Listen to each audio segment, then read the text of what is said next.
eu não conhecia o Eduardo, vim conhecer e a declaração dele aqui demonstrou, depois eu te pago o chope, demonstrou que nós, a forma com qual a gente age, ela sem dúvida nenhuma demonstra que pode ter uma credibilidade crescente.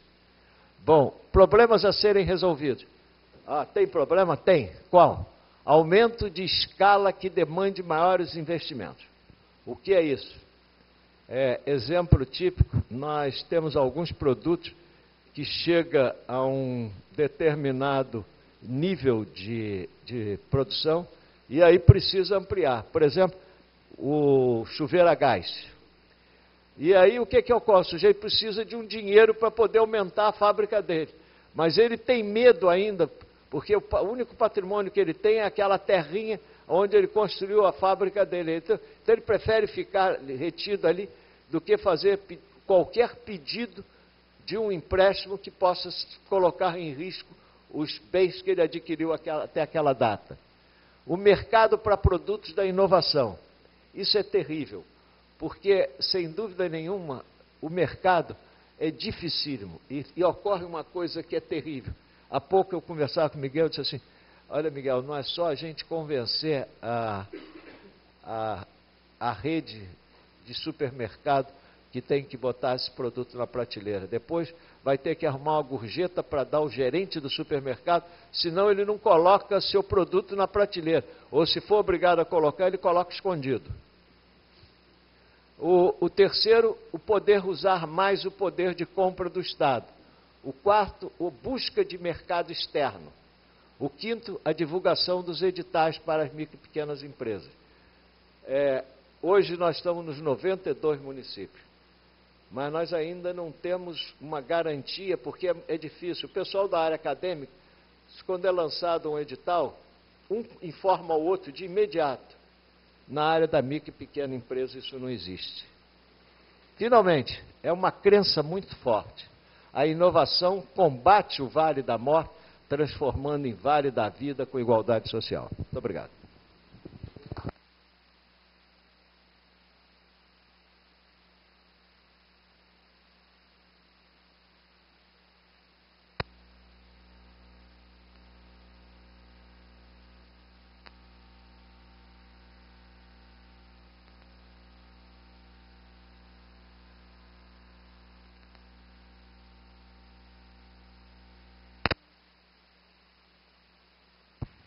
Eu gostaria de agradecer ao Rex Nazaré, Dr. Rex Nazaré, pela apresentação. Estou abrindo as perguntas. Quem gostaria de começar?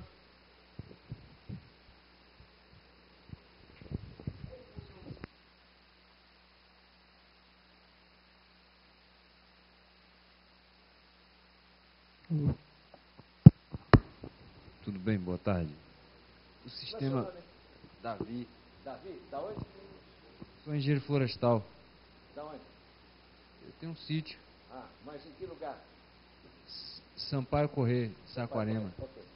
Não, sabe por quê? Porque aí eu coloco o problema, sei qual é a direção. Ok, como pode falar. Como funciona o sistema balcão? Se for tem edital, o balcão. Ok, Davi. Ainda bem que eu não sou Golias, né? Então nós nos damos bem. Então o que acontece é o seguinte, você pega a homepage da FAPERJ, aí você vai encontrar lá em cima escrito auxílios. Quando você abrir em auxílios, lá embaixo você vai encontrar ADT1, Apoio ao Desenvolvimento Tecnológico 1. Você abrindo ali tem todas as instruções. Ele abre 2 períodos por ano, no primeiro semestre e no segundo semestre. Agora está aberto para ser julgado até o fim do ano e ser pago no início do ano que vem. E ele é um processo de julgamento por qualidade, ou são processos ainda nessa fase inicial. Ok? Quer dizer, ainda não é um processo de você fazer uma coisa grande. É uma forma de você estar num processo de balcão para desenvolvimento tecnológico.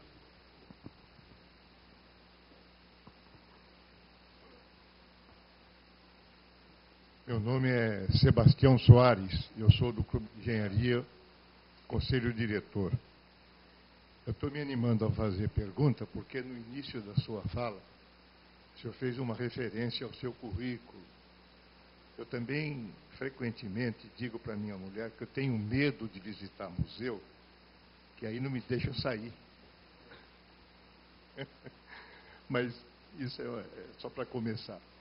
Eu queria fazer não é propriamente uma pergunta, é um pouco uma reflexão que tem a ver com a sua exposição, aliás, ótima exposição, e a gente ouve falar na FAPER, a gente não sabe que tem este rol de resultados tão positivos, mas tem a ver com ela e tem a ver com a pergunta anterior, com a exposição anterior, uma pergunta que acho que foi daqui mesmo, sobre o problema do mercado local, né, da obrigatoriedade de compra local.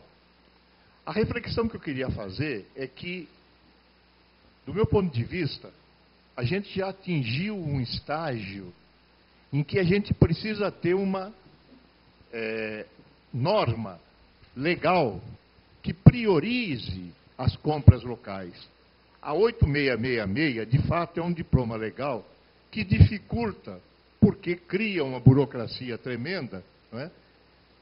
Tem que fazer uma tomada de preços, tem que submeter aos tribunais de conta, enfim, complica a questão.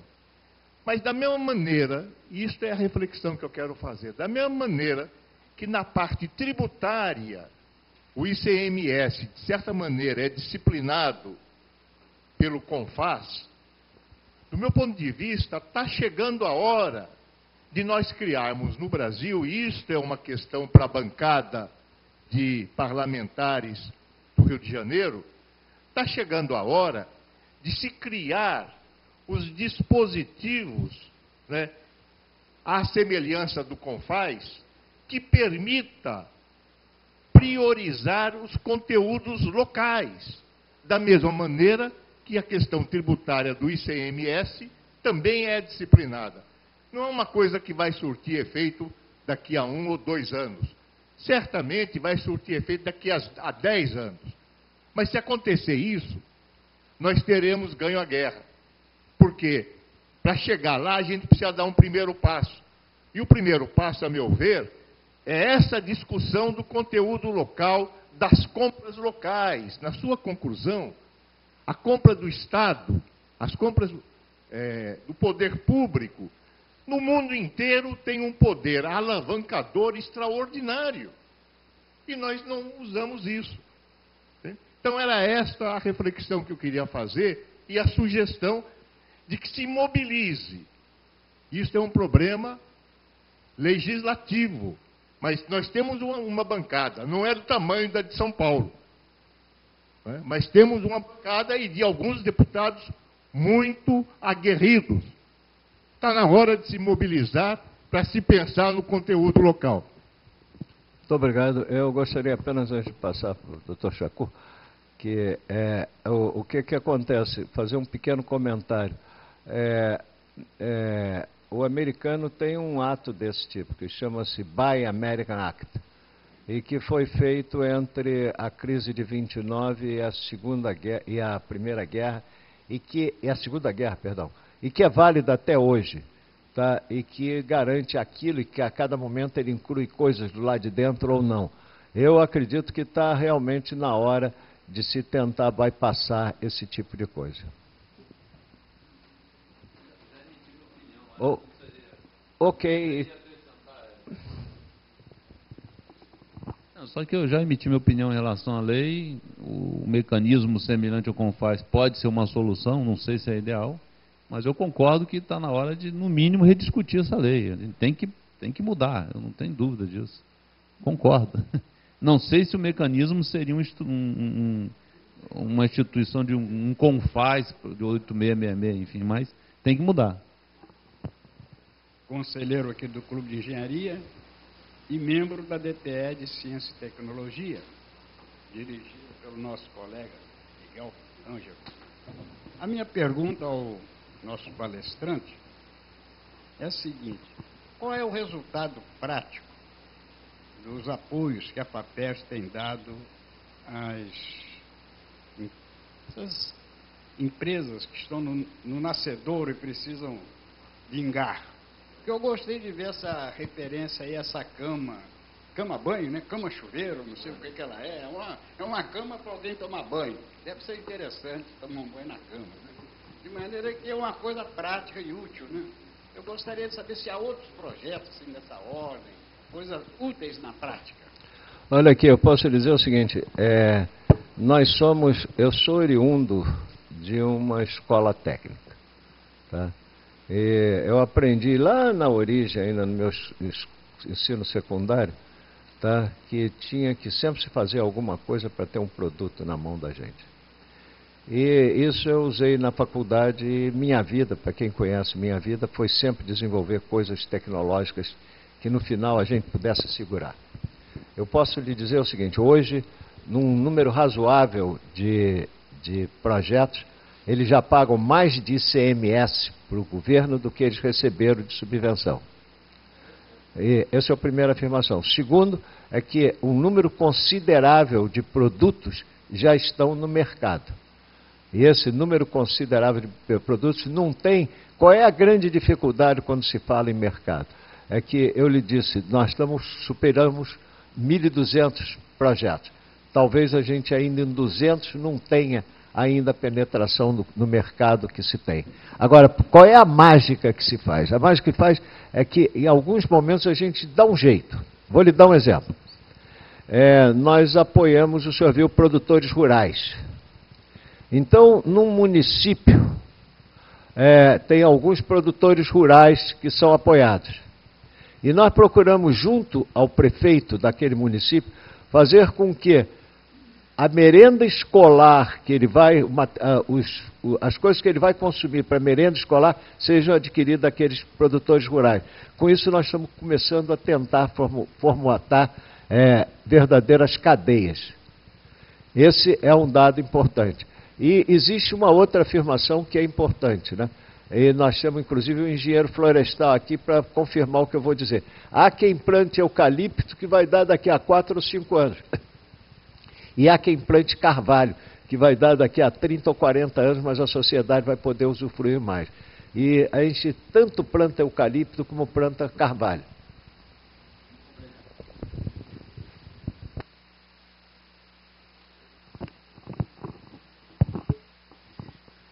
Bom, eu gostaria de complementar, na verdade não é uma pergunta, é um complemento, até para melhorar essa discussão especificamente sobre os editais. O senhor falou que teve poucos projetos entraram, né, no edital da Mestres e Doutores, né, foram poucas propostas. E eu, no meu lado, conversei com alguns empreendedores, alguns empresários, né, e na verdade não vi que faltem ideias ou projetos. Na verdade, há uma dificuldade, né? Eles trouxeram para mim, eu consegui, né? A gente conseguiu implementar, conseguiu achar um mestre, um doutor, mas eles trouxeram para mim uma dificuldade que é achar um mestre, um doutor disponível no mercado, né? Com a experiência demandada pelo edital, né? Que seja exclusivo para o desenvolvimento dessa inovação dentro da empresa. Então, eles tinham, sim, projetos, né? Ou seja, existe essa demanda por projetos, mas, na verdade, eles não levaram até a FAPERJ por dificuldades, né? Dificuldades em achar a pessoa certa, disponível, nos moldes demandados pelo edital, né? Então, na verdade, eu só estou comentando que teve essa ênfase aí, eu acho que ela é válida, mas também, do lado do empreendedor, existem projetos muito legais. E a dificuldade é grande, né, para se enquadrar e conseguir formatar de uma forma que seja que respeite as normas, né? Então, assim, esses empreendedores estão ali, eles não conseguiram levar adiante o edital e provavelmente não levaram a proposta para vocês. Muito obrigado. Nós estamos sempre abertos para procurar errar menos, ou melhor, aperfeiçoar. Eu pediria a você o seguinte, você tem minhas coordenadas aí, bota essa ideia, agora, bota qual é a forma de experiência, porque nós também não podemos abrir para contratar qualquer indivíduo, senão nós estamos fugindo da nossa responsabilidade. Claro. Tá? Ver qual é a forma, porque o que eu tem ouvido muito é que você tem muito mestre e doutor que já está começando a sair, que não está conseguindo trabalhar dentro da sua área que era previsto. Eu até complementando o que eu ia falar, eu me disponibilizo a ajudar. Né? Eu tenho contato com empreendedores, com empresários que não necessariamente estão dentro de incubadoras, mas que se relacionam com tecnologia, com inovação, de cada um da sua forma. Eu me disponho a ajudar, a tentar fazer esse intercâmbio entre os editais, as empresas e tentar entender essa dificuldade. Boa tarde, parabéns pela palestra. Meu nome é Tarcísio, eu sou de recursos humanos. Agora eu queria fazer uma pergunta para o senhor pode explicar por que o trem-bala não sai do projeto do papel? Eu talvez teria uma ideia que desse certo fazer o trem-bala em etapas pequenas, sair de São Paulo até Campinas, de Campinas a São José, e de São José até aqui, Rio de Janeiro. Porque eles fazem um programa enorme, e não é possível realizar, né? A mesma coisa aconteceu com o metrô aqui no Rio de Janeiro. Antigamente eles faziam um projeto no metrô, mas um projeto enorme. Depois foram fazendo por etapa, aí o metrô conseguiu se realizar. É isso aí. Obrigado. Olha aqui, infelizmente, eu não dou palpite quando está fora da minha área. Tá? Infelizmente, eu não saberia responder ao senhor. Tá? Mas eu acho que essa colocação é importante, como eu acho que qualquer colocação para melhorar o processo de transporte de dentro das grandes metrópoles ou ligando grandes metrópoles é algo que deve estar como prioridade dos estados. Mais alguma pergunta? Bem, então eu vou agradecer ao Rex Nazaré pela brilhante apresentação dele.